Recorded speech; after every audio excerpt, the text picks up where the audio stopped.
There's a parable in the Bible that used to always really bother me. When I ask people if they believe that they will spend eternity with God, the most popular answer that I get is, yes, I think I'm going to spend eternity with God because I think I'm a pretty good person. I've done some bad things, but nothing that bad. And overall, I think that my good would outweigh my bad. But there is a major flaw in this thinking. See, the Bible makes it clear that there is no scale. It's not going to be about what side of a scale is stronger, which leads us to the disturbing parable. Jesus gives this analogy of a wedding feast, and he says that at first he invited a bunch of his friends and they wouldn't come. So instead he invited everyone. He opened up the invitation to everyone, including everyone on the street. And the wedding party was filled up, but someone had gotten in who wasn't wearing the right garments. And so he was thrown out. Now, the first part is pretty obvious. God's offer, God's invitation to his wedding feast is open to everyone, but obviously the people who refuse to come won't be there. But there's another person who did accept the offer, but he comes without wearing a wedding garment.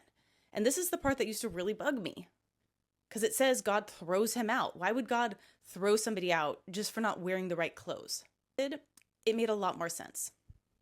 See, in ancient times, when a king threw a wedding celebration, the king's garments, or what they were supposed to wear, would get sent to them ahead of time.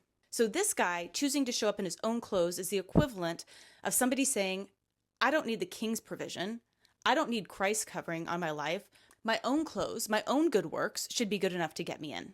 So this character represents the person who does respond to the invitation, but thinks that they can get in based on their own good works, instead of the grace that God provided them, which is Christ's righteousness being our cover.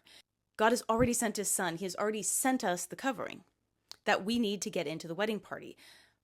But we don't just need to accept the invitation. We also need to accept the free gift of Christ's covering that was given to us. No one will get in by their own good works, not by works of righteousness that we have done, but according to his mercy, he has saved us. For by grace you have been saved through faith, and this not of your own doing. It is the gift of God, not a result of works, so that no one can boast.